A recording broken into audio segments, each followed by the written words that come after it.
Welcome to another episode of the Brand X Podcast, episode 28, dude. We're rolling. We're getting there. Yes, we are. 28 episodes. I'm John. I'm here with my co-host, Deuce. Deuce, how was your Thanksgiving? Thanksgiving was very, very nice. Thank you. We went to my aunt and uncle's, and we did mostly Italian style. And then we took an hour and a half break from the real food, and then we came back and ate the turkey and the stuffing and the sweet potatoes and all that stuff. So it was an all-day gorge fest of food. How was yours? Actually, I went to Wawa and had a turkey bowl. No, I know that's not true. I had a gobbler. Actually, I was kind of working, to be quite honest with you, and my ex and the kids went to the sister-in-law's house. So right. I was like, yeah, I think I'll just stay home. But they brought stuff home. So I had leftovers that night. And a lot of times the leftovers taste better when they're left over. Yeah. Some foods just age well. Yeah, and the other thing is that I didn't gorge myself like normally. Well, normally in Thanksgiving you eat so much you crawl to the TV, you crawl to the couch, lay on the couch, watch TV until you pass out. Right. I didn't have that this year, which is nice. It worked out well. So you were more or less sequestered in the studio? Yeah, I was over here in the high command chair of the blog room, Brand X Studios. Yes, so I was kind of hanging out there. Been working behind the scenes with Bad Cop, trying to get them to come on the show because, well, as you know, you're a fanboy. I am a fanboy, and I talk to Jerry and Dave in social media, but I'm having obstacles, and the obstacles are just technology. Right. So, well, the way you found them was you found them through Toe and the Trigger. Right. And with Toe and the Trigger, what they did was they went on Skype. And if you go back and listen to that episode, I mean, don't get me wrong, it's a great episode. But the problem with Skype is, Skype's okay if you're making a phone call to your aunt, uncle, across the country and you want to see them. Mm-hmm. That's cool. As you're trying to do this for podcasting, like back in the day, when I say back in the day, like, I don't know, 4 or 5 years ago, Skype was like that's how you got people on your show. It was better than a phone call, but you still had that Skypiness where you kind of drop out. Yeah, and it was fuzzy and you had lag. Right, and you have all that kind of stuff, and they're having that kind of stuff. Where you and we use a program called Cast, and Cast records your end of your audio from your computer, my end of my audio on my computer, but even when we're doing something and we lose bandwidth for whatever reason, and your voice drops out or something like that, it doesn't drop out on the recording. One thing I did find out with Cast is like if I yell or if I have my volume up too high, when it gets to the top where it clips, like where the audio would clip, if you overmodulated, it cuts it off. So you hear that what that chirp is? That's what that chirp is. That's what that chirp is. I've often wondered what that right. was. So because I got a hold of Cast and I said, hey, what's going on? So now what I did was I make sure that I set my levels. I can always take the show, post-show, and amplify that audio to a standard, then try to do it now and have that clipping noise. Because you know me, every once in a while, and it's going to happen today because I have a feeling. So what I did was I just lowered the volume a little bit. Right. I remember with Skype when we did, when we had Three is Comedy here, I could see everyone, but nobody could see me. Right. And then you and I had that dual echo chamber going. Oh my God. That was really it was a fun podcast. I enjoyed it a lot and they were great to have on the show, but it was just, I had to just like hang on you I had to like read your lips basically. Right. Because you just never knew. And sometimes we tripped over each other because we were having the same problem, yet Jason, Mindy, and Bob were coming in just fine. Right. So it was a weird thing. Yeah, here's the thing with podcasting. There's so many ways to podcast. You can podcast into your phone. You can podcast where two people have two microphones and they plug it into a recorder. All right, two USB microphones and they plug it in a recorder. You can have a mixer and 4 microphones, and you can do that. Or you can put a recorder on the desk and talk like that. There's so many different ways to do it. But for me, and also we try to make it sound like we're in the same room, even though we're 25 miles apart. All right. Mm-hmm. And the reason I do that is because, I am in the command chair of the Brand X Studios in the blog room. And I have everything here. My mixer's here. I got and I can see you. I have you on camera here, in a Hangout, but we are recording through Cast. And it's comfortable. I'm comfortable. I can, I have my iPad up here for notes. I have everything's going on. I'm comfortable. If I had to pick up the studio or pick up this stuff and go somewhere else and record, I wouldn't be as comfortable. Be like being a disc jockey again back in the day. Well, not only that, but even if you were a disc jockey, you're used to the studio. You're used to where the buttons are. You're used to where everything is. Well, yeah, that's where you got that comfort level, muscle memory. Yeah, so for, me, I mean, just in the past episodes, if I moved the sound effect and I'd go to look for it, I'm like, where's the sound effect? So getting back to the bad cop thing is that Jerry and Dave, from what I understand, and I don't know a whole lot because we just kind of text back and forth through Facebook, they have their own studio. What happened to Deuce? Did I lose you? No, I'm here. Your video just went away. Yeah, I know. I tried to minimize something and I failed epically. I'm sitting there all of a sudden, it's like bloop, you went, and also I'm staring at myself. Had the hell with this shit. You know what, John? You take too long to tell a story. I'm fucking out. And now you know why I leave why I leave the cast went all the way over, because I have a bad habit of doing that. So I apologize. No, that's okay. Yeah, I was just wondering if I was going to be doing the rest of the show myself. No. Sorry about that. No, it's fine. I just was sitting there talking. And so anyhow, getting back to my story is there's technical things that are going on here. Right.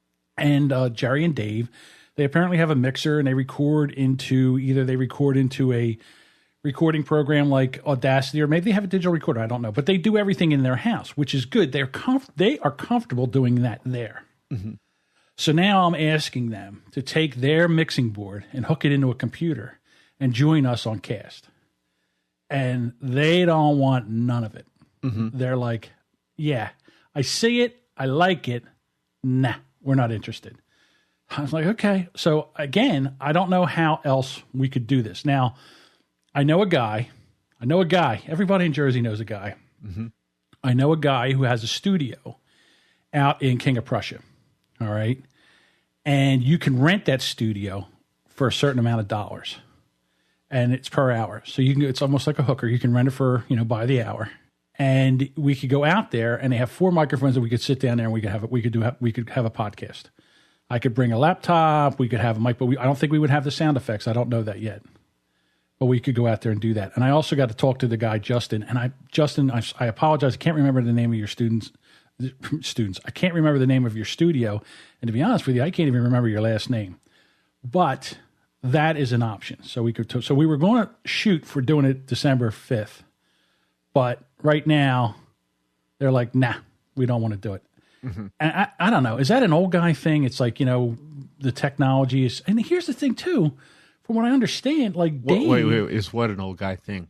Not getting into new technology. It's too much. It's too much. Because I think that's what it is. Nah, I wouldn't say it's what you said before. It's what you know. It's what what you like. You're used to. Yeah. Yeah, I guess that's pretty much it. It's what you're used to. Right. But see, because you got to look at it from the aspect of Jerry and Dave. They do what they do and we do what we do. How hard would it be to plug the goddamn thing into the computer and try it one time? Well, but that's just it. You're asking them to uproot what they do to do our. You're asking them to do something. One thing. One time on our podcast. That's what you're asking them to do. One time. You're selfish. Here's the thing. I am selfish. You are selfish. I am selfish. It's all about John. I'm not going to apologize for that. But here's the thing. If they do that, and not only just for that, but when we talk about the podcast. You're looking for converts. What does that mean? You're looking for everyone to do things the way you do things. That's right. You're right. You're absolutely right. You are on a crusade, and some people don't want to be part of that crusade, John. You have to accept that. The hell? Why not? It's a live and let live world. It's technology. I mean, here's the thing. I'm trying to open up their eyes to if we get this to work for them. You make it sound like they're using carrier pigeons. I mean, it's not It's what they like. It's what you like. What you like. They like what they like. You say that, but they had a great. I mean, they had a great podcast. I listen. What is the best way to promote a podcast, like to get more listeners, is to go on the podcasts that have the same kind of guys, same kind of listeners, the same kind of audience, and go in there and just have a grab ass session and then talk and have a good time. And, then Dave's like, hey, man, you know what? That Brand X podcast, that's pretty good. Or our audience, all 35 of them, they could say, you know what? That Bad Cop show, I got to start listening to that. And Right. so this way you can promote podcasts and get more listeners. So maybe, if we listen to them, we might get, 55 listeners. Well, I hear what you're saying, but you're like you can't just. Sorry about the noise there, but I'm roasting with that sweatshirt on. You're having a hell of a time over there. Yeah, well, it's like being in a straitjacket. It's like this is the most uncomfortable room in the house temperature-wise. Let's just take a second. Are you okay? Time's up. You're comfortable now? Oh, yeah, now I'm You're great. all right? You got anything else? You want to get a drink of water? No, I got beer. You got beer? You want to take a swig of beer right now? No, I do that during the whole thing. Okay. All right. Just, I don't want you I didn't trying know to... that the zipper was going to hit the chair, okay? I'm sorry. So. Oh, that volume might actually, you might clip on that one. You were really loud on that. But that's okay. Deep. Yeah, I'll edit that out. Maybe. Okay. We'll see. So won't. Getting back to Bad Cop, you're right. I want converts. And the reason I say that is because as being the Podern family, we're always trying to promote each other's show. And I'm just thinking that if I could teach just a few people, you know how I feel like? I feel like Jesus Christ. I want to teach people. Wow, that's not too sacrilegious. Well, maybe not Jesus Christ. Like if Jesus had a brother. Let it be known that let it be known that the views reflected by John are not those necessarily shared by Deuce. Listen, if I don't have you just do one disclaimer an episode, I'm not doing my fucking job. That's the way I look at it. So what I want them to do, here's the thing. It's just like try, okay? Just try.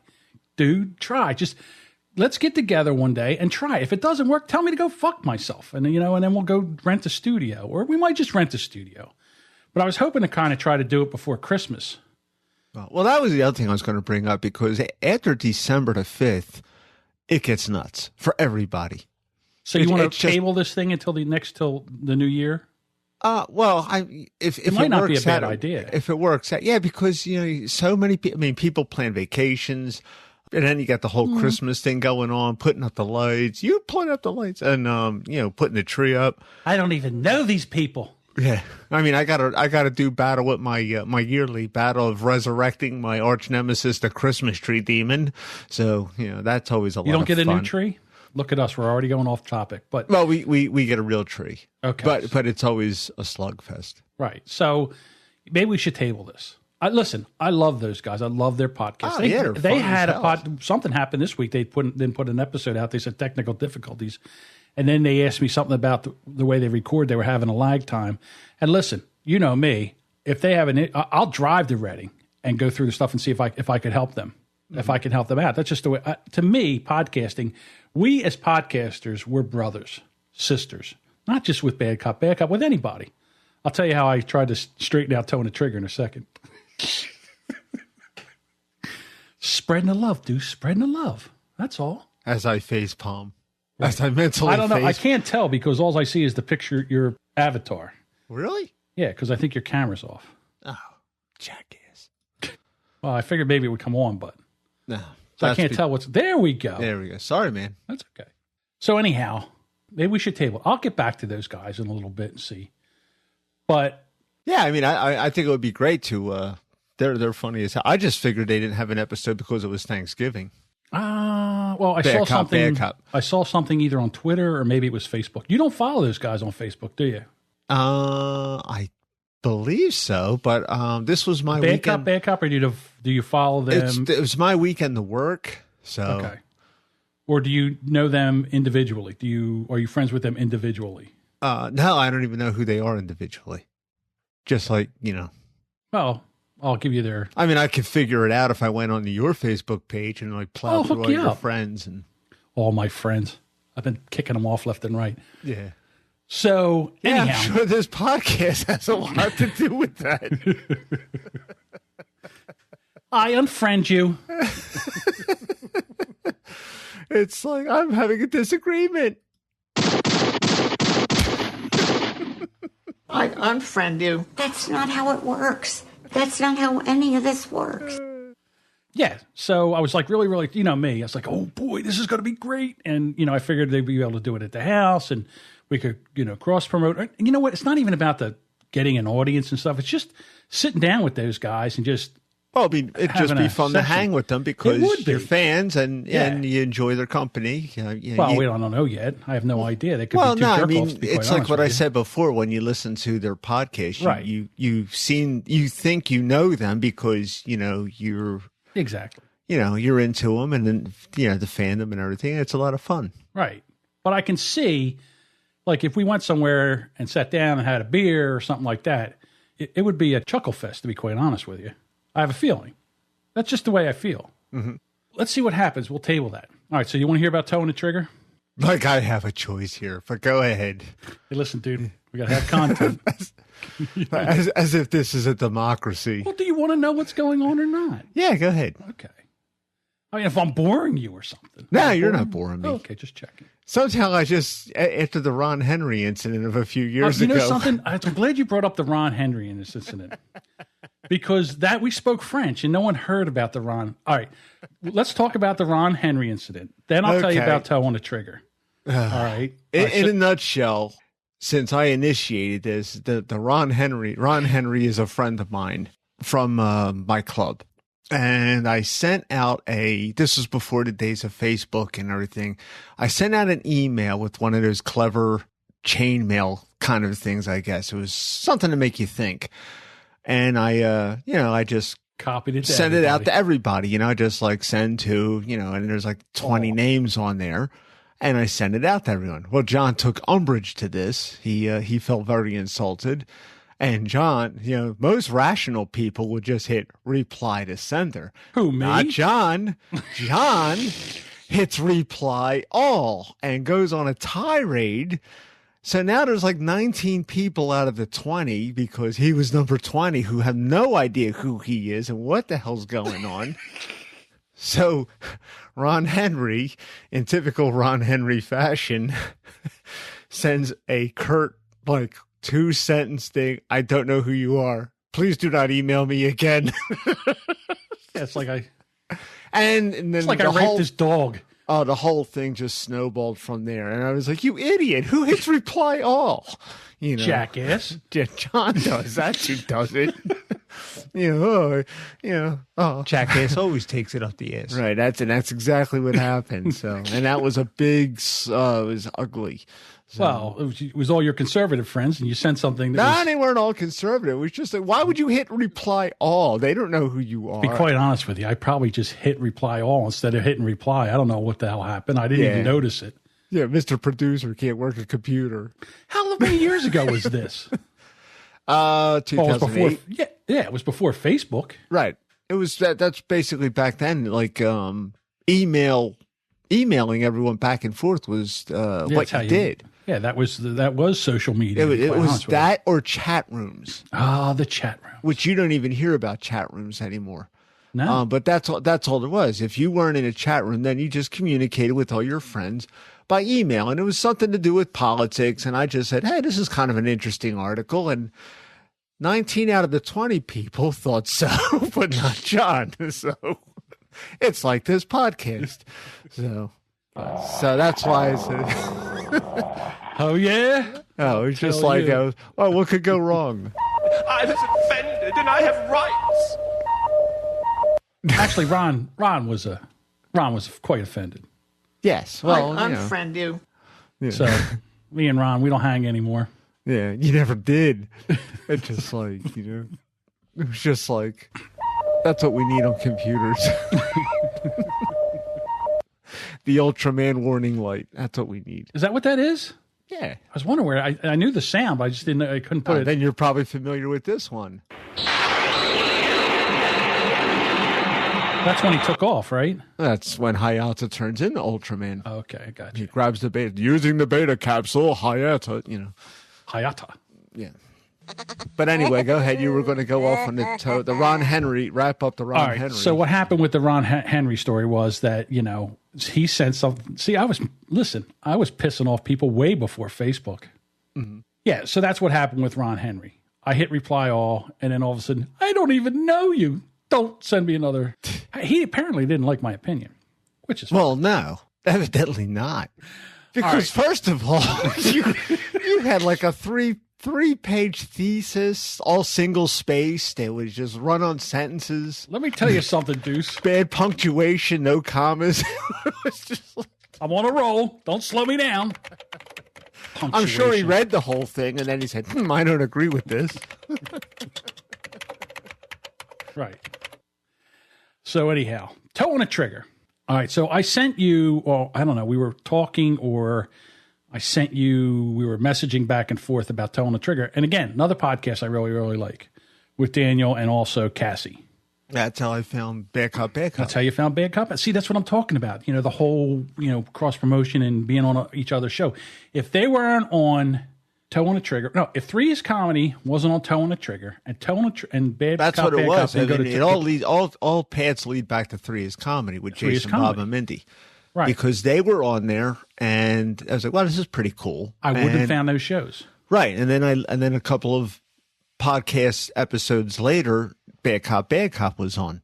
And I was like, then I messaged you, and I said, you got to listen to these guys because, I knew it was your cup of tea.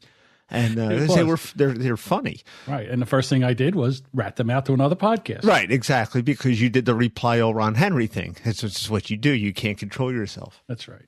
Hey, listen, I just wanted to introduce myself. Yeah. So we talked about this. We actually might have talked about this on the podcast where he has like this booming voice and he's right up on the mic. And when she talks,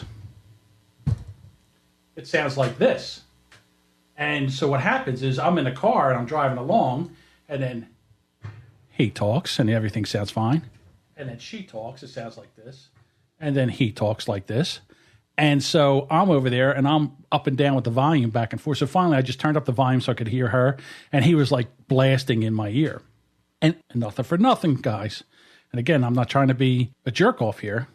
But whenever you say that, you're being a jerk off. All right, so being the jerk off that I am, I just wanted to tell him that, listen, dude, can I just give you a little bit of, what would that be? A little bit, not advice, but a little critique. A critique, some feedback about what's going on. You didn't critique, did you?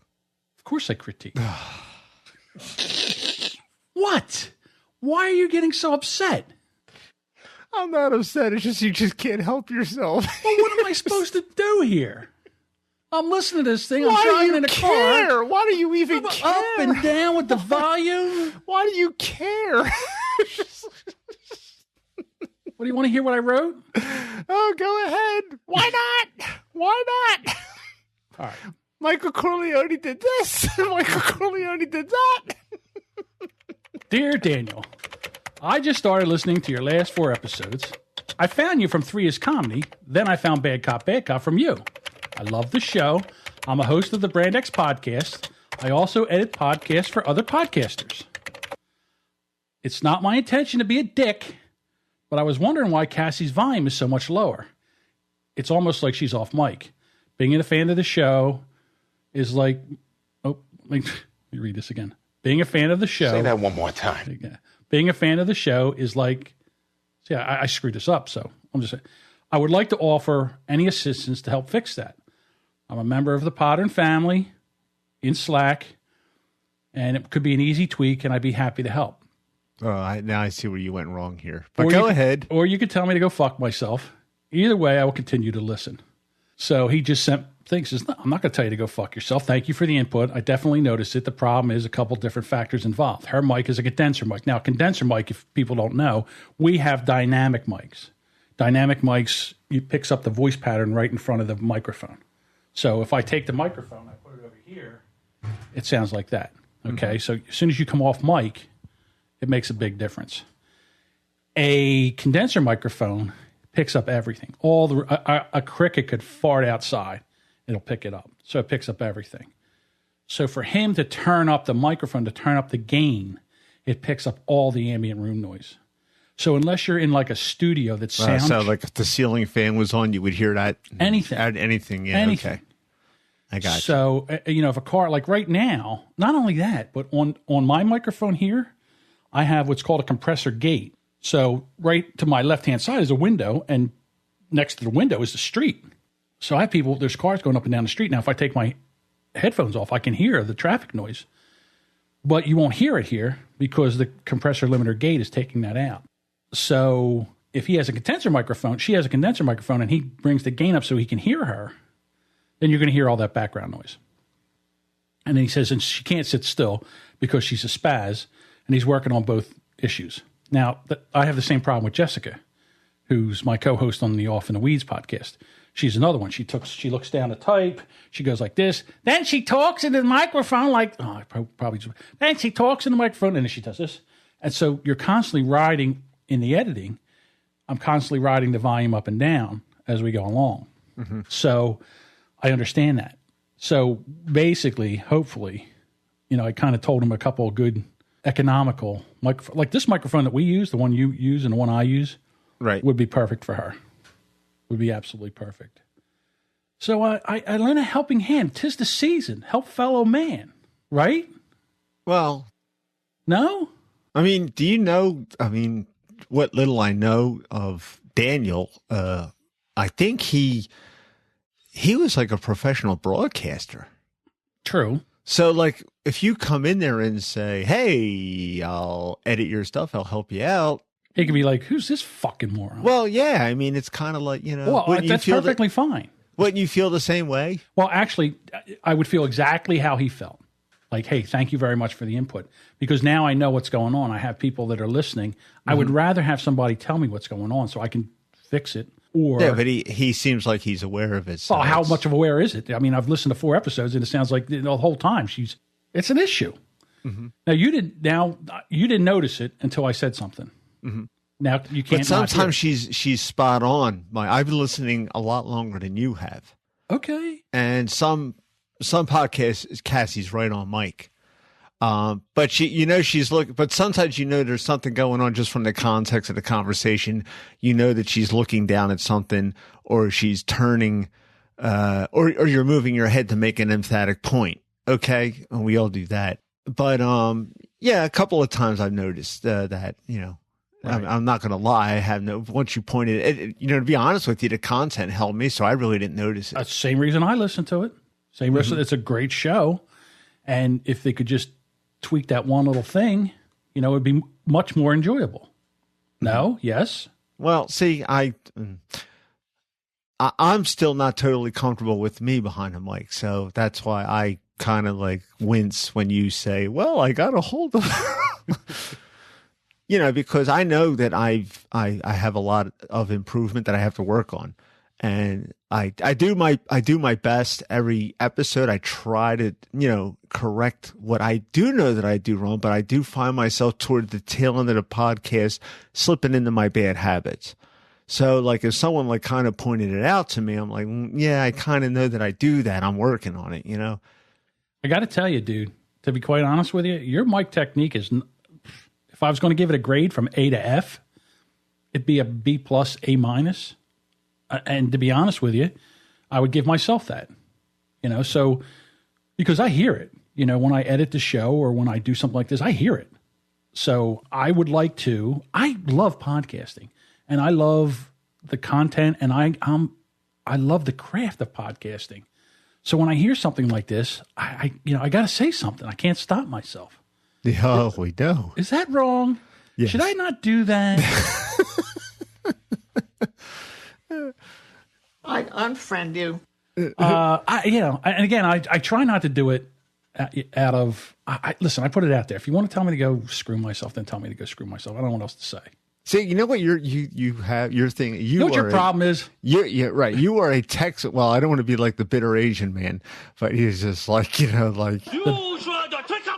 But well, the bitter Asian man was a friend of ours. Very passive aggressive. Very passive aggressive. You have this passive aggressive thing. Like, is there any passivity in my aggressiveness? What's that? Is there any passivity in my? I'm just aggressive. Well, I mean, it's textbook right here. I'm looking at what you have. It's not my intention to be a dick, which basically says I'm being gonna a dick. be a dick. Right, exactly. So it's like, it's just like, I don't know. I like the show. He's a good guy. I mean, don't get me wrong. And here they are. They're 24-year-old. Both of them are 24 years old. You know what I mean? So, and that doesn't mean anything. I mean, just that we're older than them. But I mean, I don't know if our podcast would be their cup of tea. And I mean, I got to tell you, sometimes when they're talking, well, that's what I said. It's a live and let live kind of a world. It's like, why should you care? It's just like, well, the reason, here's the only thing. I don't care what they talk about. I don't care. No. I mean, why would you? Why would it bother you so much, or why would you care so much whether somebody was on mic or not? That's what I just don't get. It's because when I'm trying to listen to it.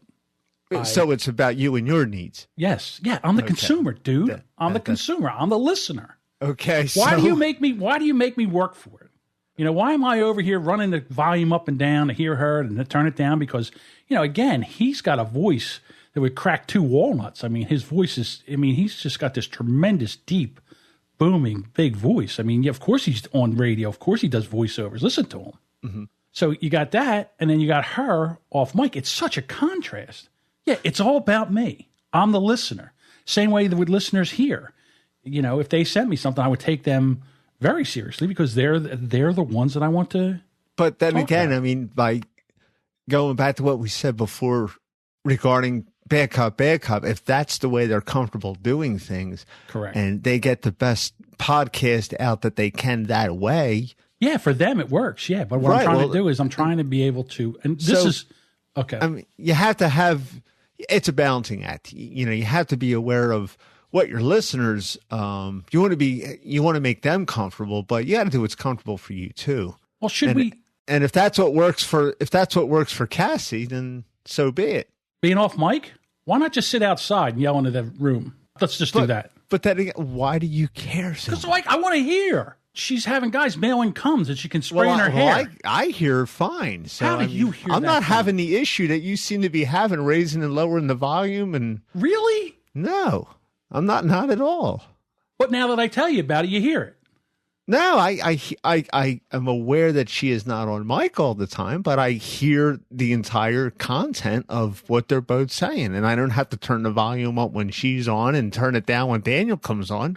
No, I don't now because I set it so I can hear her, and he just, he makes my, he makes my eardrum. But I wasn't even touching the volume. I got it to, I was fine. Oh, I have constant ringing in my ears from years of concussions and loud noise. They call that tinnitus. Yeah, I have a ton of tinnitus in my ear. Okay. So, well, what'd you go and do that for? Dude, it wasn't my intention, to be quite honest with you. We didn't know about these things back. We didn't know about these things back then. It's like when my mom, and everybody, they were smoking in the 60s. And I said, Mom, why would you do that? It's killing you. We didn't know about that back then, and I can't really stop it. Mm-hmm. So this is kind of the same thing. We're kind of through that. Yeah, exactly. That's how this is. When everything's quiet, this is what I hear. That's what it sounds like. A jackhammer. Yeah, kind of, sort of. A little bit lower. But yeah, that kind of thing. Mm-hmm. All right. I have a little bit of tinnitus, but, I deal with it. Right. All right, so I should stop. See, because here's what I really want to Stop giving people advice, God damn it. Here's what I really want to do. And let me get into the Pod and Family promo as we talk about this. Because Pod and Family, we need to talk. All right, I got some splaining to do. Again, this is all out of love. I want to cross-promote. I want to be able to go on different shows. I want different shows to be able to go on with each other in a very easy, common way to do this and sound good and cross-pollinate audiences and stuff like that. I mean, is that too much to ask? How dare you say I'm mansplaining? All right, maybe it is. I don't know. But what I was thinking about doing was maybe trying to make a couple videos on how we do this and try to ease them into the water, Like old guys, we need to be eased in this stuff. Young kids, they're very tech savvy. Not that I'm saying that bad cop's not tech savvy. Well, okay, I'm kind of saying that a little bit, just a little bit. Yeah, but see, now here's where you're going off the rails again. Here we go. Go ahead, tell me what I did wrong. Because you have invested a lot of money and time to learn what you do with the equipment that you have. Correct. So other people have done the same thing. So if it was like, and I don't know, trying to use an analogy, back when everything was like universal, Right. like RCA jacks for a VCR. Mm-hmm. Okay, it was basically, you get these cables go into this TV. Everything was universal. Correct. Everyone could figure that out. I mean, we're using Apple products. Some people aren't using Apple. Some people are using different equipment than you're using. So you're asking people, if there was a universal code, then that would work. But you got people that have, like you, have invested a lot of money and a lot of time in their equipment, you know, and they're going to be, quite frankly, maybe a little insulted at the notion that, like, Oh, get over yourself. well, that's just the way I see it. Here's what I mean by that. So if I never did anything, I was just comfortable with what I was doing, I would have you on Skype, and then when we talked over each other, like we constantly do, you know, that would sound like shit. All right? But then someone said, hey, I use this thing called Zencaster. All right. And then I tried Zencaster, and Zencaster's not basically was in its beta testing stage, and I didn't like that. So then someone said, hey, I tried this thing called Cast, and I tried Cast. And listen, when I first started with this, I had a couple issues, but I kept working through it, and I got the issues down. I kind of got like a workflow down now where it's easier and we sound better. And if we sound better, people want to listen to us more. That's what we're here for. If not, then I would just call you on the phone and we would have a 2-hour conversation. You know what I'm saying? So what I wanted to do with Pod and Family is try to get something where we can take this, what I'm doing here, and make it like a workflow where everybody could use it and show them step by step on how it's done. And then hopefully, sorry, I just had to mute my mic. Hopefully that'll work. Yeah, again, my voice is scratchy, and I'll tell you about why it's scratchy in a second. So the Pod and Family is basically a bunch of independent podcasters. And that's where we've learned about a lot of the podcasts that we listen to, the ones that I think are fantastic. Unwritable Rant, Ice in the Face, Ice and the Face, not Ice in the Face. Bad Cop. Three's Comedy. I was getting a 3 as comedy. Yeah. Going to trade. You don't say it with feeling. Sorry, Deuce. 3 is comedy. And you know I love those guys too. So anyhow, we are a bunch of independent podcasters that are doing this. Most of us are. It costs us. This actually costs us money, right, to bring this to you. And what do we ask you for? We ask you for nothing. No dollars. Maybe to go over to iTunes and leave us a review or follow us on on social media. And what do? Nothing. You don't do nothing. But do we stop? No, because this is a labor of love. We bring this to you. So anyhow, we have all these podcasters there, and a lot of them have really, really great shows. And I just want to try to kind of cross-pollinate and bring everybody together and share audiences and maybe make this something into something bigger. So that's what I'm trying to do. So if you go to the Twitter and use the hashtag Pod and Family, you will find a shitload of podcasts over there. A veritable shitload. A veritable shitload of podcasts over there. And not just comedy podcasts like what we do. There's podcasts on movies. The Epic Film Guys are over there. There's Countdown podcasts, comic book podcasts, nerd podcasts, any kind of podcast that you could think of are over there. Oh, you know who I forgot now that I'm older with Shane Smith. Shane and Kenny. And Kenny, a.k.a. Kenny Escobar. Yeah, well, we used that one last week. We got to use the other one. Vanilla Thriller. KB Paper Stacks. Nobody calls you that stuff.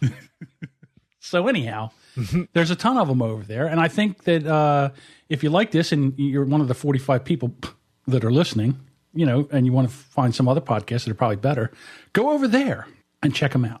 So that's what I'm thinking of. Oh, and here's another thing they're doing, which is kind of really cool. And we'll start, as it starts to happen, we'll incorporate that.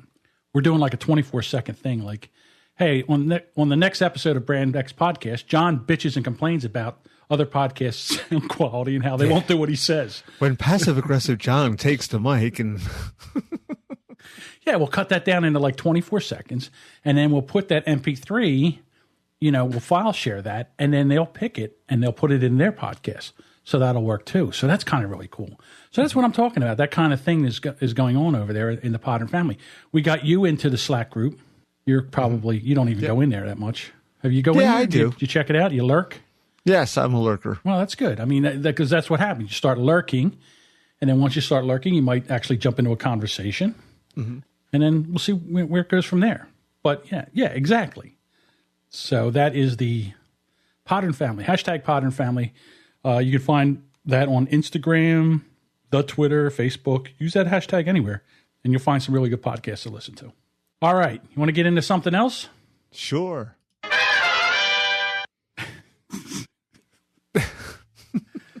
Okay, we'll go with that. Dude, you know what? Again, we're getting old. And, we're working in a medium that old people don't even want to be. People like us, our age, not a lot of them want to deal with podcasting because they don't, again, you got to figure out the technology. You got to figure out how to download it. But I look at it this way. It's if the Jimmy can come in and start listening to the podcast, then there's hope. Mm-hmm. So, Well, I think a lot of people listen to them. It's just not that they're necessarily want a podcast. And like you said, that's a labor of love.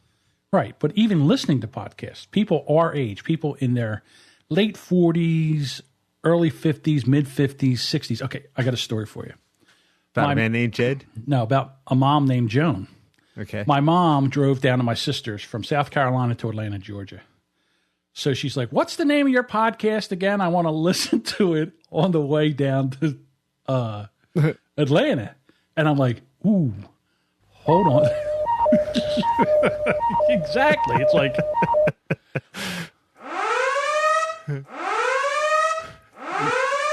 So I'm trying to think of which podcasts, you listen to. Well, Off in the Weeds is right out. Well, that's the one she was listening to. Oh, yeah. You picked the more filthy one. Try this one, Mom. I didn't pick anything. She found it. Nuclear launch detected. Right. So she called me yesterday. I was in the middle of the Eagles getting their ass kicked, and my phone goes off. It's my mom. Mm-hmm. So, if I'm hanging on a ledge, hanging for my life, my phone would ring. It'd be my mother.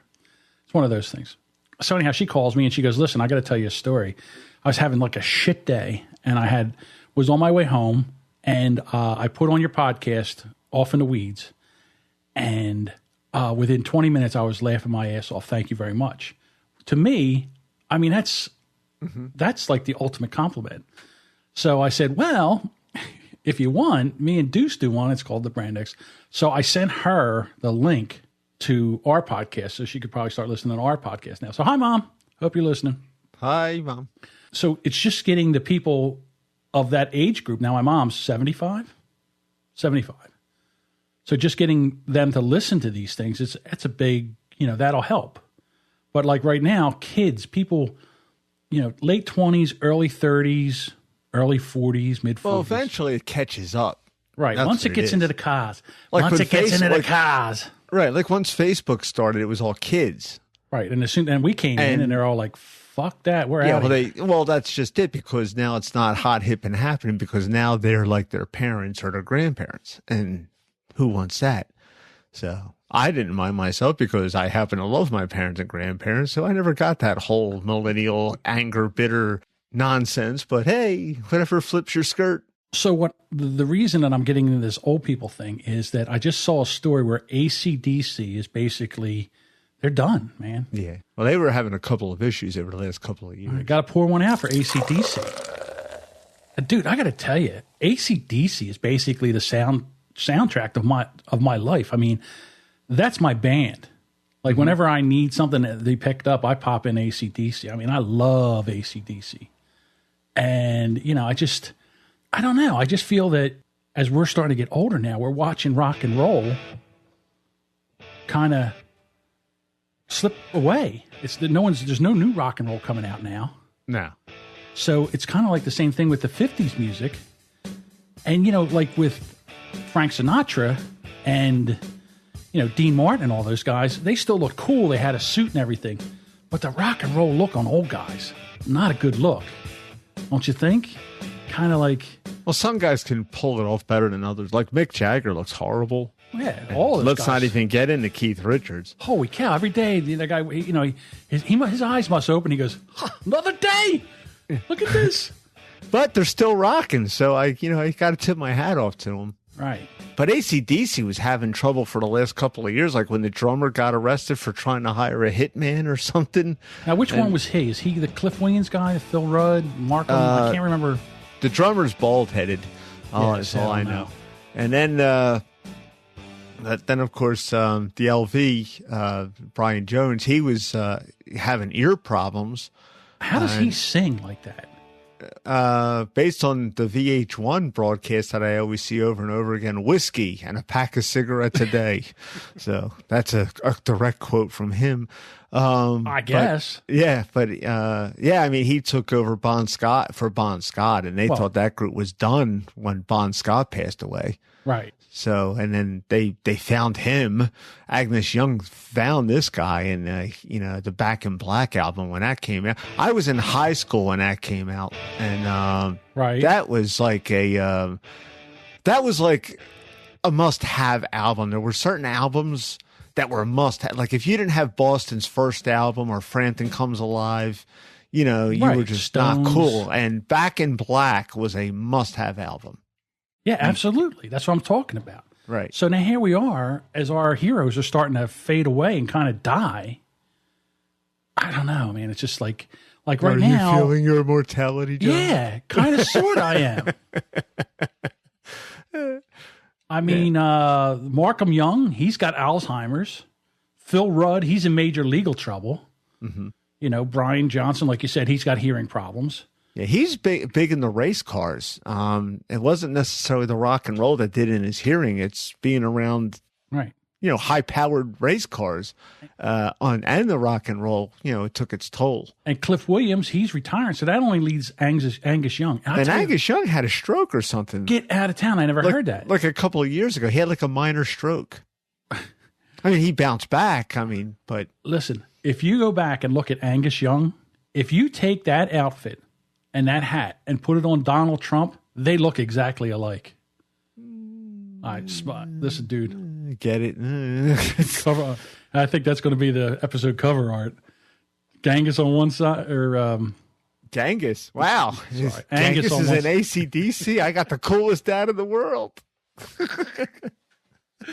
That's awesome. Could you imagine? Have a drink on me. Back in Black. Hit the sack. Oh my God. Yeah, who else is a big AC/DC fan? No, who? Tony Stark as Iron Man in the Marvel comics. That's true. Okay, yeah, that's true. Yeah, he's a big AC/DC fan. Oh my God. I can't get Genghis singing AC/DC out of my head. Yeah. I still think it's weird that you brought this topic up because we were talking about classic videos on MTV, and back in the day you had to have a smoking hot chick in your videos or a bunch of them. And me being the old guy there, I said, well, I still think to this day that the hottest girl that was ever in any videos was the girl in the AC/DC You Shook Me All Night Long video. Right. With the big 80s hair and the lower back pain. Yes. And they were not familiar with that video. Really? So, then we put it on the computer, and most of those guys had to agree with me.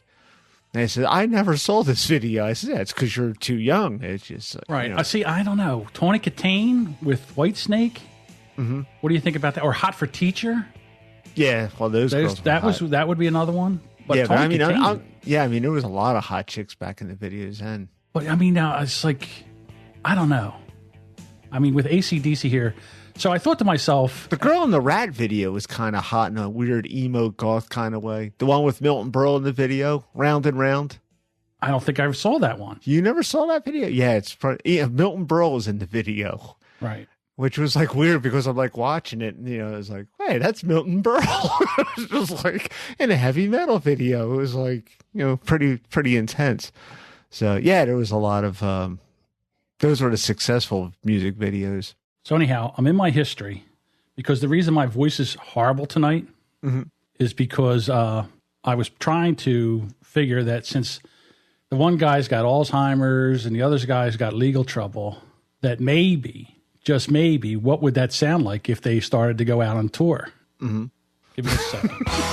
A lot of stuff going on over here. Must be nice to sit over there. Big balls. Don't you think big balls at 50 have a different meaning at big balls at 24? Kind of, sort of. So anyhow, I thought that maybe, like, if we could, at 50, have a different set of lyrics for these. So anyhow, I was trying to channel my inner AC/DC. And hopefully, it'll go like this. I've got big balls. I've got big balls.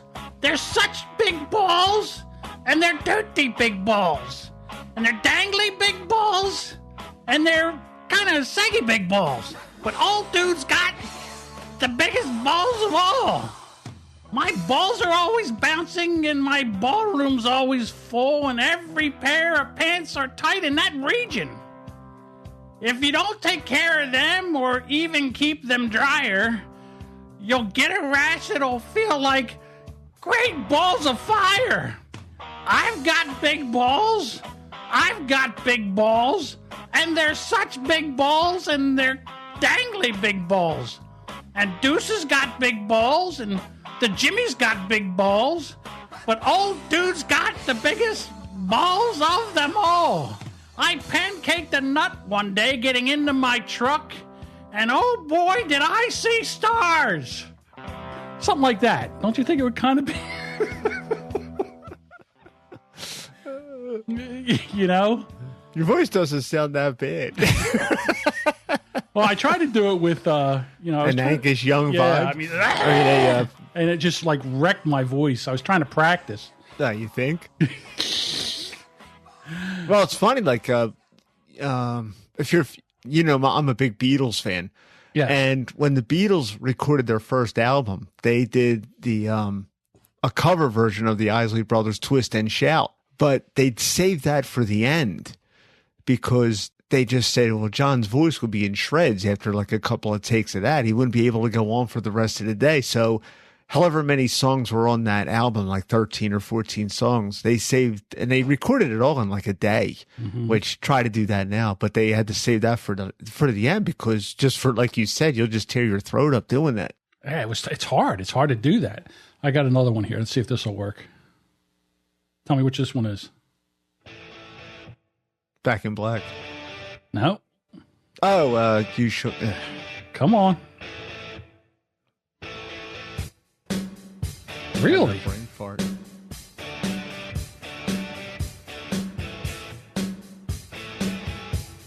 Don't get this one? Yeah.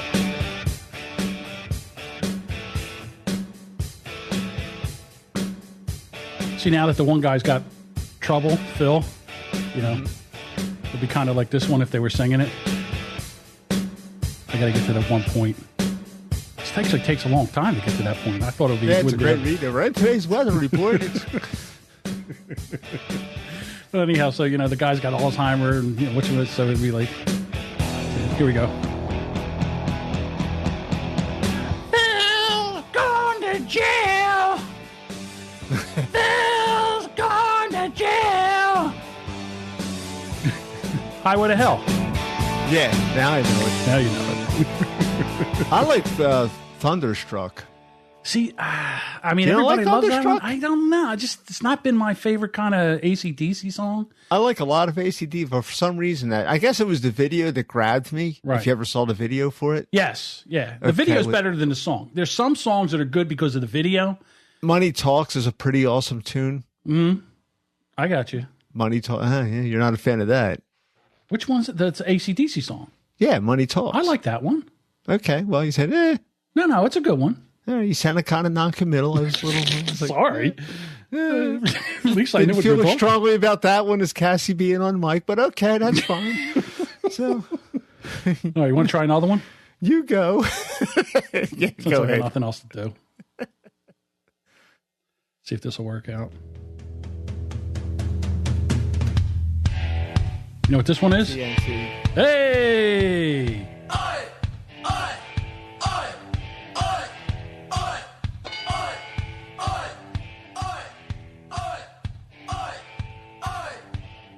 See me right in my recliner, looking at my flat screen, looking for something on the TV. If you know what I mean. Women to the right of me. Sports on the left. I'm fucking this up. I got to get to the part where it's... You're just Come waiting on. for the bridge. Yeah, I got to get to the bridge. Cause I'm watching TNT by candlelight. TNT. Watching Rizzoli and Isles. TNT. Like to shoot my load. TNT. Over the sport chicks. I want to explode. All right, that probably wasn't as good. Hey, what do you want? I did this like in a half an hour. Hey, it's all right. So, yeah, all our rock stars are getting kind of, I don't know. I guess they're just, we're getting older. Everybody It's not dies, John. Yeah, time comes. I saw that today, and I was like, not those guys. Really? Mm-hmm. It's kind of like when you see those memes on Facebook. It's, it's like that cat perking up with the eyes wide open. And it says, that look you have when a song that you enjoyed in high school is on the oldies station. Yeah. Just like, what? That blows. I got to tell you. See, for me, being 55 and everything, I've kind of realized that this whole political correctness thing has really taken over me in ways that I didn't even really realize. And I don't like it because I feel that political correctness to me, it's like, it's the kryptonite of comedy. Mm-hmm. I'm not trying to offend people, but, everybody gets so offended over the stupidest shit. Well, that's because, in a nutshell, we're getting older and there's a lot more younger people. We were the young people at one time. Right. And all that stuff was fine. So we're moving along through life and everything. And then, so you got the people our age and up that reject the political correctness for the most part. And, reject it or embrace it? Reject it. And I think the people younger than us are the ones that get offended more so than the older everybody's people. Like my kids they're always offended. They spend all this time being offended. Mm-hmm. Now, I'm not trying to offend people, but I mean, like right now, did you see that? Well, we play by the old rules, like I said before. Right. Like all of a sudden now, the white supremacist groups came out and said, "Hey, New Balance sneakers," because we like that, and New Balance sneakers are now the sneaker of the white people. And I'm like, yeah, thanks for that. See that. Oh, yeah, thanks for that. Because to be quite honest with you, I wear New Balance sneakers, and not because I'm a white supremacist, but because I have size 14 extra wide feet, and they're the only company that makes shoes for under $100 in that size, and they're kind of comfortable. So that's why I wear them. But they're like old people sneakers. Now all of a sudden, I got to worry that I'm out in the mall somewhere with my new Balance sneakers on, and I have a bunch of brothers come over there and start like whipping my ass. New Balance sneakers. Now I'm in a Donnybrook over the sneakers I have on because they think that I'm like white power. And my problem is I just got big, fat feet. Yeah, it's not good. Yeah, that could be awkward. Right. And, back when we were growing up, we identified things by what they were. Black people were black people. Chinese were Chinese. Women were women. Fags were fags. And, a lot of times it wasn't even fags or fags. Fags were just like, you were like a sissy. You didn't even have to suck dick. You were just a fag, There's a lot of fags that didn't suck dick. So, what do you want from me? Like, can you imagine if Bruce Jenner came out, if he transgendered in the 80s? Could you imagine what that would have been? You couldn't. It was a different culture then. Right. So now that if you like... I mean, look how long George Takei from Star Trek. Right. He was just on... Mr. Sulu. I mean, he was, he only just came out about 10 years ago. Right. Meanwhile, he'd had a guy, he'd had the same guy, Brad. Me and Brad, we were at the... We always take a holiday into New York where we go watch the theater. Mm-hmm. And listen. Yeah, well, you know who else was a Fanook? Who? Big Fanook. Yeah. Perry a lot Mason. of people don't know that, yeah. Raymond Burr. Raymond Burr. Oh, I like my boys young. Liberace. Well, Yeah, that wasn't much of a stretch. I mean, that's really, like, that was like Elton John. Yeah. It wasn't a big deal. But Well, Elton John's bisexual. really? Just like David Bowie was. Yeah, well, he was married a couple of times, Elton John. Elton John's still married, isn't he? Well, married now to he's a married dude? to a dude, but I mean, he was married to 2 women prior. Rod Stewart, bisexual. No, that's just a rumor. Really? Yeah, dude, he was like the ultimate. Listen, like, I understand he was a No, poonhound. not the Village People rumor. That's No, not that. I mean, I know he's a poonhound. I mean, Rachel Hunter, was it Rachel Hunter was his wife? Is that her name, Rachel Hunter? Yeah, the supermodel. Yeah, she's gorgeous. He had a couple of supermodel wives. Right. Doesn't mean he didn't like George Hamlin's ex-wife. George Hamilton's ex-wife was one of his wives also, and her name escapes. She was a supermodel. Right. So that would, you would like. But now he's not a. But see, we are of that error. You exasperate me. Do you do this shit on purpose? No. You know how to ring my I chime. wish that was the truth. No, it's just what comes out of my mouth. From that error, I made an error. I wish I was. Well, if you're doing Ted Kennedy, error. We must start. Where's my Chevis? Error. Bring You know, me back my in the day, you scotch. could make an ethnic joke, and you Bring didn't me have to my- look both ways before you started the joke. That's how. If you're that's a- going to start talking about the homosexual activity, then bring out my Chevis scotch. Look, we had me and the boys, in the locker room, we'd kick back a couple of shivers. The next thing you know, Next thing you know, I'm driving Mary Jo Kopechne into the water. Mary Jo told me she was pregnant. I had a fit. I drove right off the bridge. And then I crawled to a cabin and I prayed to our Lord Jesus Christ for 9 hours before I went and got help. That's right. I figured by then she had drowned and I wouldn't have to worry about the abortion. Because I'm Catholic. And, we us Catholics, we don't like abortions. We'd rather drown the bitch than get an abortion. That's what broke Joe, his father's bankroll, keeping him out of prison. My goodness. But anyhow. So, see, you can't tell those jokes now because if you go into that. And I just want to say this is no reflection on General Motors, our Oldsmobile division automobiles. They make a fine product. It was me. I was the one that drove off the road. She said, Ted, I'm pregnant. What am I going to do? Nothing, Mary Jo. I'll take care of this right now. It'd be great if I Yeah, but you could tell jokes like that back in the day. can't do it now. No. And send your hate mail directly to John. Hello at brandxpodcast.com. Because I'm just a helpless prisoner here. I have nothing to do with any of this. People our age would find that funny. Right. People younger, they're It is offended. funny. It's not really fair, to be quite honest with you. I I'm apologize. offended and I have rights. Yeah, you're right about that. It's just you walk on eggshells whenever you say anything. So why do I have to do that now? I'm, mid-50s. Haven't I earned the right to talk the way I want to? I think that's part of the reason. Well, you can if you're not powerful, because they can't destroy you. Right. You want all Because this? then the first Take it. thing they want to do is that they call for the boycotts, and then they call for a They want you to get shakedown. fired. Like Right, they'll then call you your gotta get boss and fired say, "Oh, from your listen to this." Is job, that who and then you are? have to donate a shitload of money to some kind of cause that they like, and it's a whole thing. I'm sorry, but at that point, somewhere in the whole thing, it's just like you could just be. Now, where the fuck did that sound effect go? Damn it, I hate when that happens. Because I don't intend to go through that hell again. Kind of, sorta. I had one better. It's all I could find. I'm sorry, I was under pressure. I know. Sitting here trying to find the damn sound effects, I can't find it. George. Oh, here it is. Okay, good. You. All that for that. The hell were we just talking about? Well, I you hate were that saying shit. that political correctness is kryptonite. Yeah, it's just you cannot be funny anymore. Mm-hmm. Because you knew me back then. I would get angry, and the angrier I got, the funnier I would get. I can't do that anymore. Mm-hmm.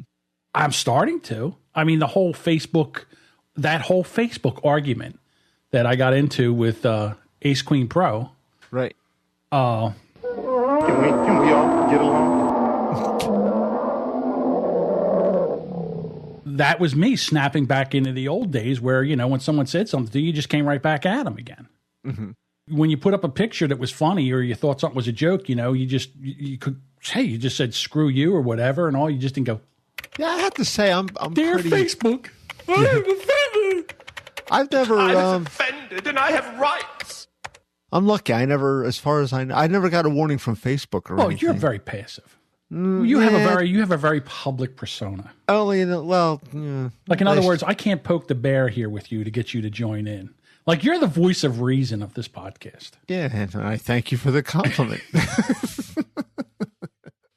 The problem is you're not with me 24/7. That's when I get into trouble when you're not here. You need the voice. Yeah. So I have to be the voice of your conscience. Well, listen. When I go to do, I'd say, "Well, wonder what Deuce would say about this."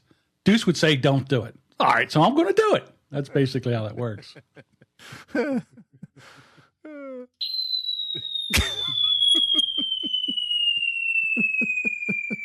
wonder if I should tell Daniel that.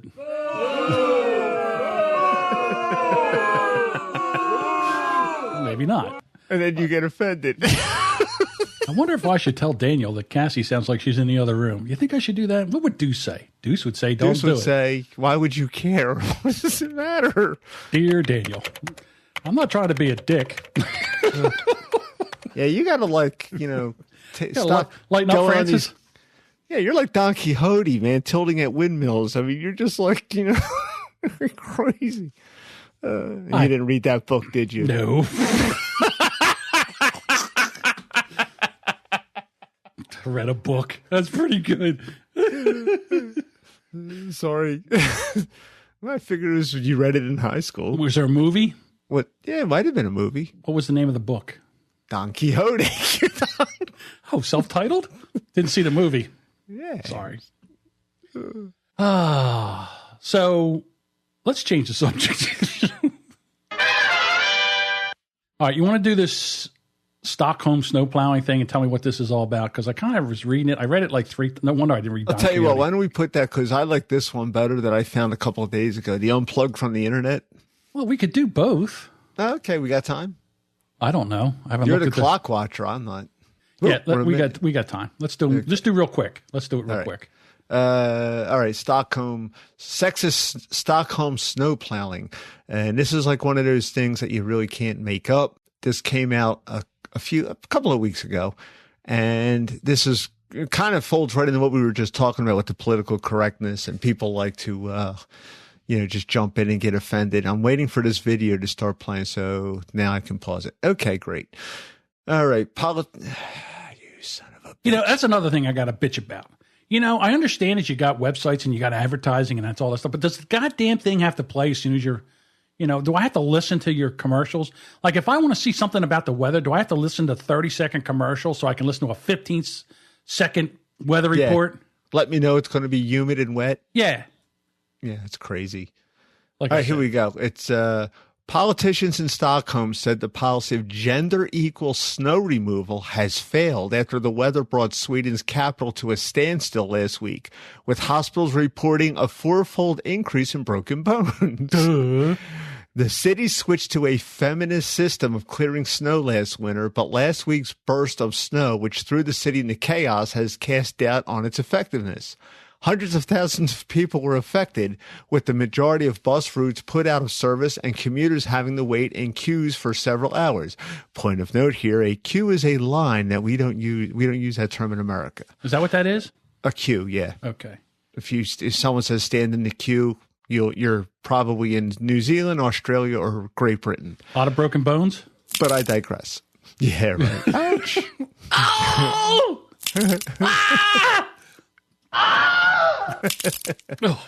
So previously, fresh snowfall, this is the crux of the story here. Previously, fresh snowfalls were cleared first from main roads and by areas like construction sites before being removed from pavements and cycle lanes, as men are more likely to drive and women more likely to travel on foot. More women slipped on the ice, which led to complaints that the system was sexist. Vice Mayor of Stockholm, the Green Party, big red alert there, Daniel Heldine admitted that the equality snow removal had failed the city and apologized to residents who had injured themselves as a result. When the Red-Green Coalition, compromising politicians from the Social Democratic Party, another red flag, Green Party, Left Party, and feminist initiatives were elected to City Hall in 2014, the introduction of a feminist snow clearance was high on the agenda. But police last week said the system is so bad, with ambulances unable to make their way along Stockholm's roads, that pose a danger to society. Officer Frederick Stahl, I guess, branded the conditions for drivers in the city deplorable. Opposition Vice Mayor Cecilia Brink called the concept of gender equal snow removal a little silly. The moderate party. So what they did here was like they listened to a bunch of dopey women who complained that it was a sexist policy to clear the streets first, where the cars and the buses and maybe the ambulances would be driving. And instead they should clear the sidewalks first. And the whole city's just collapsed. It was snarled for a week. Nothing could get by because, this stupid, dopey, politically correct, gender equality snow removal system went into effect. I mean, yeah, we get snow here and we all bitch and moan about it, because the roads are hell. It takes them if you get a bad storm, it takes a couple of days to get out of it. But I think probably if it's not broke, don't break it. Captain Obvious! Yeah. I don't know whose idea that was. Like, hey, let's clear the sidewalk first where no cars drive. But isn't that hilarious? Joining us now, my co-host Jess.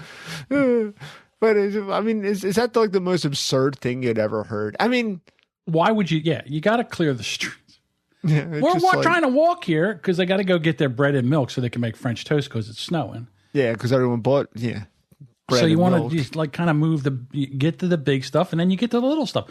You know what? How about staying home in the snow if you can't learn how? That's the other thing. If you can't learn, if you're not right now, I'm not as spry as I used to be.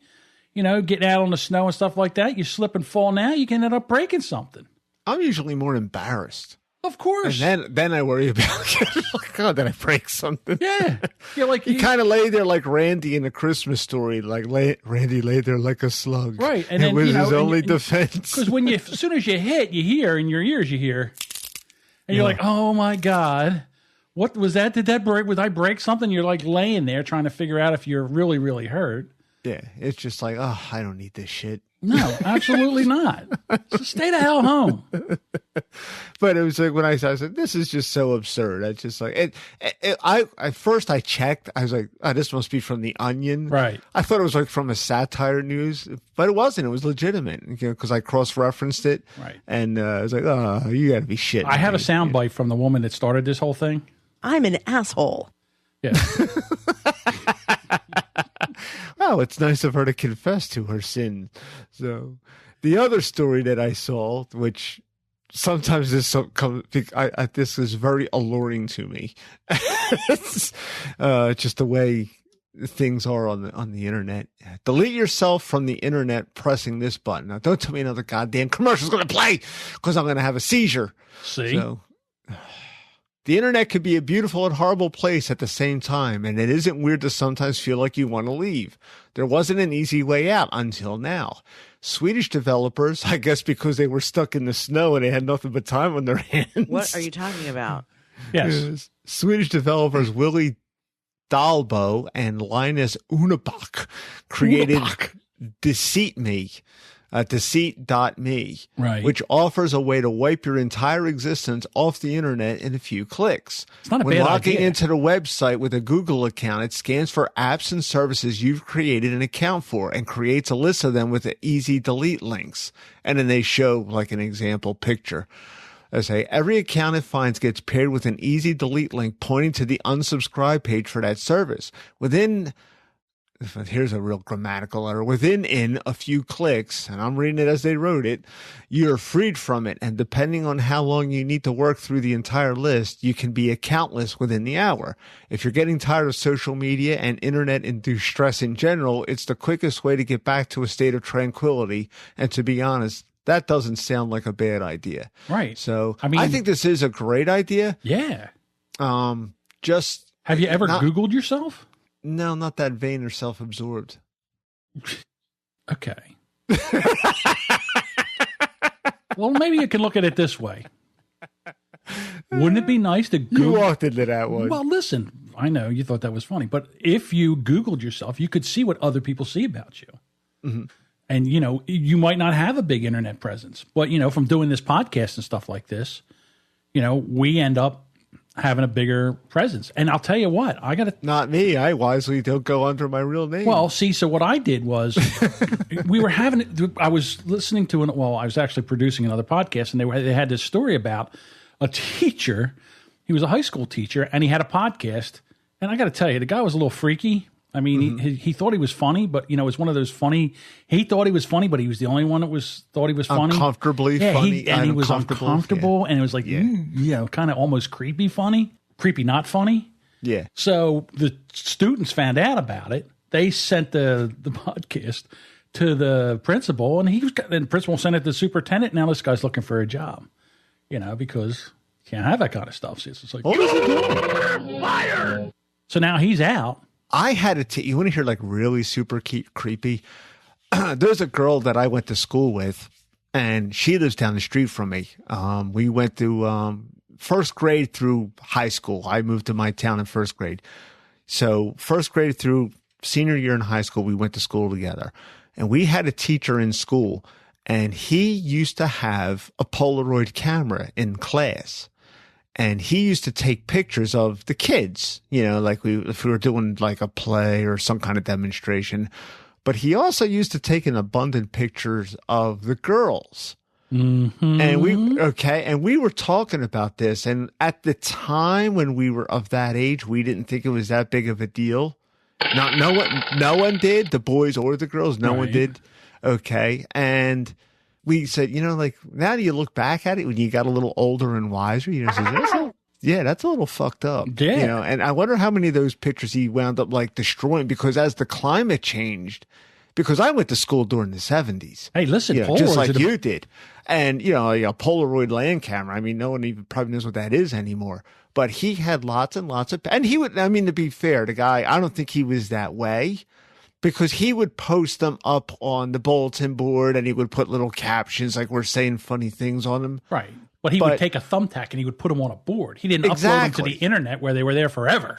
Right, exactly. But now the question, I guess the point I'm trying to make is, could you even do that now? He'd be out looking for a job today if he did. Yeah, well, I mean, you can have, I don't know. If it was me, I would just take another student and say, hey, listen, you're photography, you like photography or something, you take pictures of this going on, all right, or whatever. But you constantly have to be looking over your back, making sure that you're not being not politically incorrect, or making people uncomfortable. Yeah, or something. Because that is really, because now looking back, I mean, I was, not to sound bad, I mean, I'm glad I had a son, because I think I'm one of those guys that couldn't handle having a daughter, and it's no wonder, like, you're in the shape you're in. You got daughters. Jesus Christ. I'm winding up to tell a story. Go ahead. Okay. But it's just like, if I had a daughter, I know I would not be handling it as well as having a boy. And I know that may sound a double standard-ish and misogynistic, and it is. It absolutely is. But I was glad that I had a boy for that reason. But if I did have a girl, and I did hear of a teacher that was doing things like that, I would probably make an issue of it. Well, I wouldn't do that, but because it's like you don't know what the guy was doing, and now like every phone takes a picture. Yeah, it makes you wonder what people are walking around in their phones. Oh, trust me, you get somebody's phone unlocked and somebody else picks that phone up. It's a melee for them trying to get the phone back. Right. All right. So I do have daughters. All right. My oldest daughter is 26. Wow, she's that old now? I guess she is. Well, no, that's Rachel. She's my stepdaughter. Well, I know who you mean. Yeah, Yeah. she's 26. Geez, she's pushing 30. Christ. Yeah. Yes. Yeah, she's pushing 30. So anyhow, when she was younger, 12, 13, 14, she'd have friends over, and it was the whole thing. All right, if her mom can drop her off, can you bring her home? Okay, fine. So the friend would come over, two friends would come over, and it was time, to go home. I'd say, okay, it's time to go home, girls. All right, whatever. And then they would get in a car, and I would take them home. I always made sure that, my daughter went with me. I'm not taking two strange girls in a car by myself. Right. You have no idea what they say or what happens or something like that. I don't need that kind of nonsense. So one time my daughter said, you know what? I'm just going to go to bed. I'm tired. I'm like, get in the car. Why? Get in the car. And then, or I would have my wife take her home. Right. Take the kids home. But if I had to take them home, my daughter had to go with me. Same thing with my younger kids now. That, if I have someone in the car, a kid in the car, a girl in the car, my daughter goes with me to drop them off. So there can't even be a hint of impropriety. Impropriety. Whatever that word is. There can't be any shenanigans.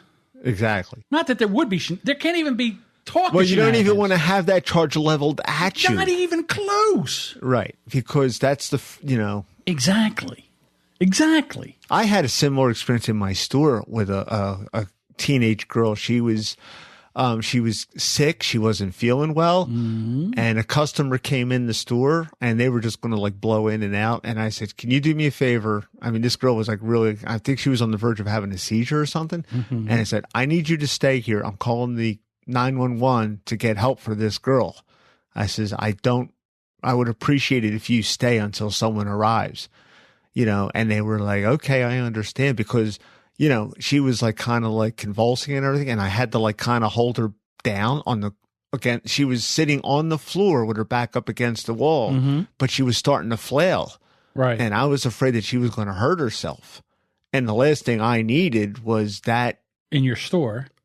Not only that in my store, but that levied against me, exactly. An accusation of that nature. Right. So, and thank Christ that this woman said, yeah, no problem. I understand. And then the police came and then the ambulance came and everything. And here she was a diabetic and, she needed attention. I thought you told me she was Indian. Just kidding. What? No. So, but yeah, I mean, now it's at the point today, I want to help this person, but I don't want to be accused of impropriety.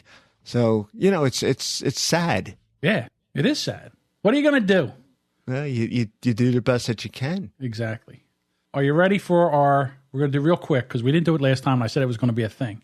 Okay. Shall we get into? It's a thing. It's a thing now. It's a segment. Got to get into the president's tweets. Trump's tweets. You ready for this? Yes, I am. Believe it or not, ladies and gentlemen, these are actual tweets from President-elect Donald Trump. All right, this one's not too bad. My thoughts and prayers are with the great people of Tennessee during these terrible wildfires. Stay safe. Or here's one. Okay. Nobody should be allowed to burn the American flag. If they do, there must be consequences. Perhaps loss of citizenship or a year in jail. Okay. You okay with that? Isn't part of the burning the flag kind of like a protest thing? Isn't that kind of against the Constitution? Well, there's a whole thing that we're running out of time. Maybe we should table that tweet for next podcast. We'll table that. He has a real hard on for CNN now. I thought at CNN would get better after they failed so badly at their support of Hillary Clinton. However, since the election, they are worse. Mm-hmm. I like it when he starts at Seek Critic, at High on Hillcrest. Oh, he wants them to see it. Oh, yeah, at Jeff Zeleny, at CNN. There is capital, all caps, no question that hashtag voter fraud did take place and in favor of hashtag corrupt Hillary. Mm-hmm. I like this one. That's probably referring to the belief that there is a lot of dead people and illegal aliens that voted. Right. And you think if you're dead or illegal aliens, you would vote Democratic. right? Don't all dead people vote Democratic? Generally, they feel so strongly about an election that they rise from the dead and cast a vote. Right. Here we go. I wonder if there's a way I could find out if my mother voted. I think, after yes, you can go to the records. You can go to, yes. But I think that once there's a death certificate put out, that they pull the... Nah, because there's a couple of stories in Philadelphia in a random act of journalism, either ABC News or Action News or one of the local Philly affiliates. They found one guy voted. He died in 2004, and he voted like 5 or 6 times after that. Wow. So yeah, that's a patriot, ladies and gentlemen. It is. Yeah, that guy is really. I mean, there must be a revolving door on his mausoleum because he's just coming and going as he pleases every November. That's right. I'll tell you what. Here's a great Twitter handle: @filibuster, @Jeff Zelzny. He likes this Jeff Zelzny guy. Pathetic. You have no sufficient evidence that Donald Trump did not suffer from voter fraud. Shame. Bad reporter. Bad reporter. Yeah, you can get a lot in 140 characters. @Joe Bowman 12 and @Jeff Zelzny again. Just another generic CNN part-time wannabe journalist. CNN still doesn't get it. They will never learn.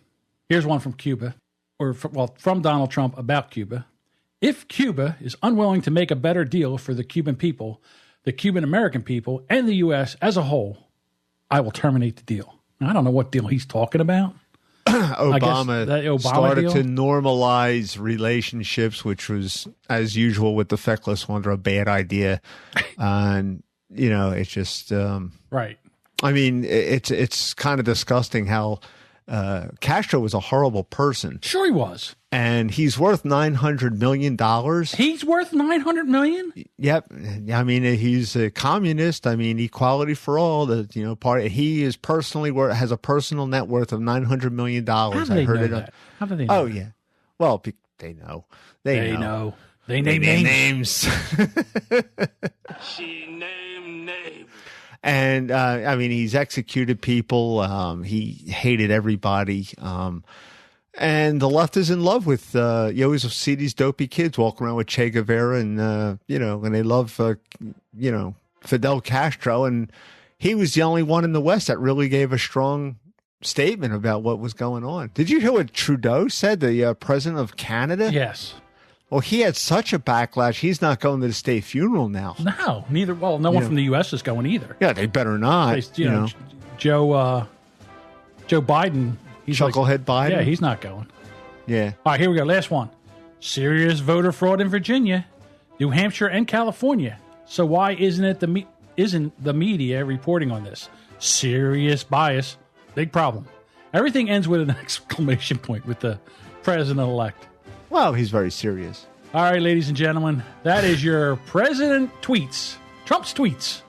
Our new segment on the podcast. It's funny because they hate it. The press hates it because he could just, you know what? I don't know how I feel about this. Him out there just blasting people. It's the ultimate bully pulpit, as Teddy Roosevelt called it. I guess it is. They're not going to be the gatekeepers of the message anymore. He said, you know what? I don't like what you're saying or how you handle it. I'll take care of this myself. In 140 count. I could just see him with like a big glass of scotch on the rocks. Well, you said he don't drink. No, his brother, from what I understand, that he revered, died and at a young age. And I think he was due to alcoholism or drugs or something. All right. Yeah. But how does that go down? Like, is he there like watching TV? And they report something that he doesn't like, and it's like... Yeah, exactly. And he reaches over and gets his Twitter account. He gets his phone out. And... Yeah, it's just like... Exactly. I don't know. It's kind of neat. It's It's like the double standard kind of thing when Obama was tweeting in 2008. Oh, he was hot, hip, and happening. He's in with technology. He knows what's going on. But you know what the thing is? But Donald Trump does it. He's an asshole. Well, I think it's the tone of the tweets, like the feckless wonder. He's a New Yorker. Well, I understand that, but what I'm saying is the feckless wonder would be like tweeting something, some kind of happy, politically correct message. Not the Donald. No. Dear CNN, bad reporter. So yeah. I don't know how I feel about this, and it doesn't. Listen, we're into it now. We got at least 4 years of this nonsense. Mm-hmm. I just want to ask you. More. I don't know about that. I just got one question for you. If you had your druthers now,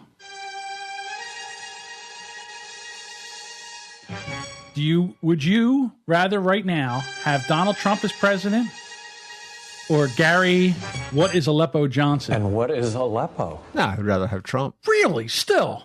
Yeah. Why would I waver after I voted for the guy? Because look at all this nonsense that's going on. What nonsense? Oh, because he tweets? Well, is not that the only best you got? No. Is that the best you got? I mean, he seems to be putting together a solid cabinet. Well, it's funny you say that because, again, like I said, most of the people in my, half my Facebook feed is liberals and half of my fellow liberals. Right. And half of my fellow liberals. How dare you? How dare you? Welcome to John's Liberal Show. And then half of them are conservatives like you. So, one person will say, oh, look at this. What a great nomination. And then the other ones on the other side will be like, oh, that's a horrible nomination. This guy did that. Like they just nominated the guy from Goldman as like the Goldman Sachs. Yeah, Goldman Sachs. For what?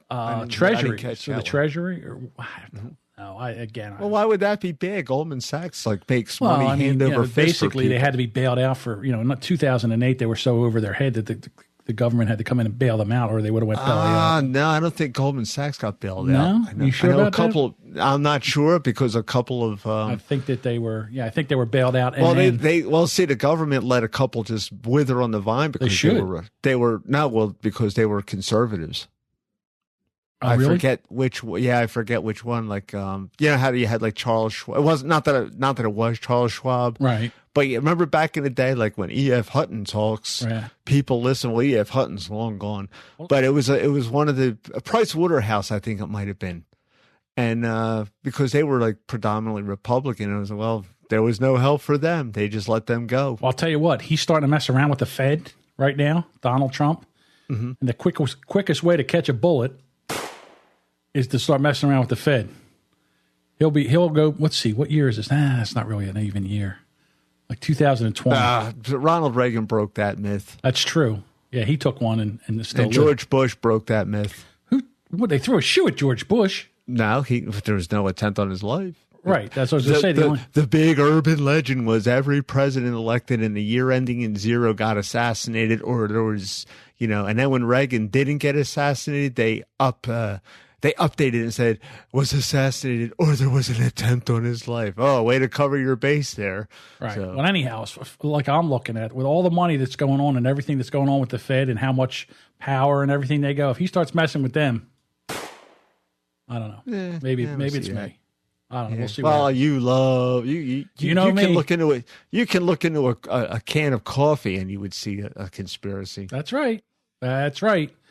I tell you what, I don't know how anybody doesn't keep a hairy eyeball on everything that's going on. And not only that, but when something happens that they look at it and go, oh, well, that's what they say, so that's the way it is.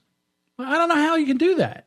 Well, because sometimes it's just Occam's razor. And sometimes it's not. As if you know what Occam's razor is. It's all things, if all things are equal, I'm making a hand motion, that's why I'm doing it. If all things are equal, the most logical theorem is usually correct. Is that right? It's close. It's usually the simplest thing is usually the correct answer. Now, I wish I could say I learned that from a book, but to be quite honest with you, the reason I know that is because it was in the movie Contact with Jodie Foster. There you go. Well, Carl Sagan he wrote that, so I mean, you're in good stead then. So anyhow, I'm going to give you a ding, ding, ding, ding. I got to give myself a ding, ding, ding. Yeah. Where is it? Hold on. Give yourself one by proxy. Where the fuck is it? Come on. You got to get a grip on your sound effects. Well, I was in 6 different ones. There we go. Or we get to this one. There we go. Yeah, that's the one. I like that one better. Like that one better than this? This is actually the Family Feud one. Yeah. Right. Okay. With Richard Dawson. Right. Yeah, he was the best one, I would say. Yeah. I like him better than the other ones. Which Family Feud guy do you think was the worst? I already know who I'm thinking of. There was a guy not the guy that was on, I don't know the actor's name, but he played Al on Tool Time. Yes. Okay. He was pretty good. You liked him? He was the worst. Nah, there was another guy. The guy from Seinfeld? The guy, Mr. What was the guy? There was Oh, a guy from Seinfeld on there? yeah, he was the one that did what's his stupid name? Everybody's yelling at the radio right now, or their pod player. The guy from it's Elaine's boss. He ran the stupid magazine, the paper. What? Mr. Pitt? No, Richard Dawson? no. Ray Combs? Louis Anderson? Richard Karn? John O'Hurley? That's it. Okay. Oh, yeah, okay. Yeah, he... What was his And name on Steve Harvey. Seinfeld? That was Mr. Peterman. Peterman. That's it. Peterman. John O'Hurley. I like John O'Hurley. He's pretty cool. Yeah, I know. It must be Richard Karn I'm not wild about. Right. From the guy 2002 the guy Al to from, 2006. Yeah, the same one I said. The guy Al from Home Improvement. Yeah, I didn't like him. Is that Richard Karn? Yes. See, I don't know. There's a guy there. I remember he was a clean-shaven guy. Must be Ray Combs I'm thinking of. Ray then. Combs killed himself. That's the guy. Yeah. See, I liked him. Yeah, he caught a bullet. Catch.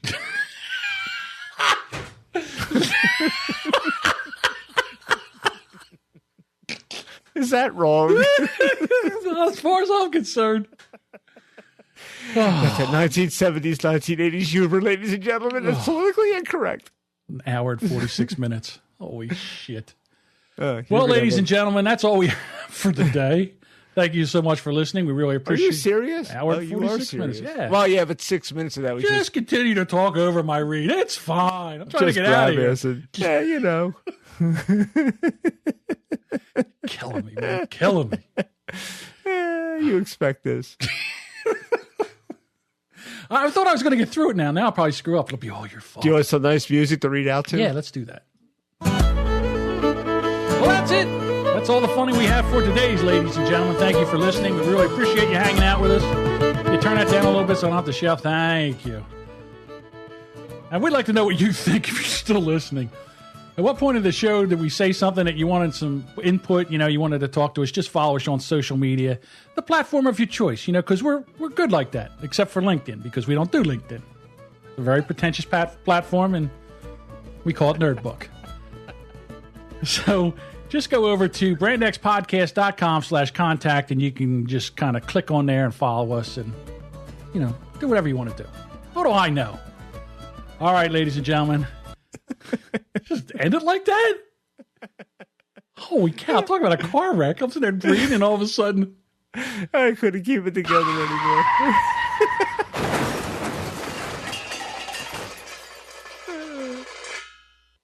All right, that's it. I've had enough. Talk to you next week.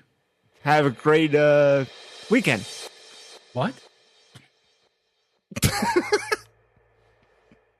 That's it. You're going first. I'm going to say the left. What's that noise? What is that? Yeah, it's a sound effect. But what is it, though? It's a secret. It's a secret? It's a drum cymbal played in reverse. Oh, I'm glad you told me that, because I'd have never known. Yeah, listen. Wow. Okay, that makes sense. Now we're out of here. Adios.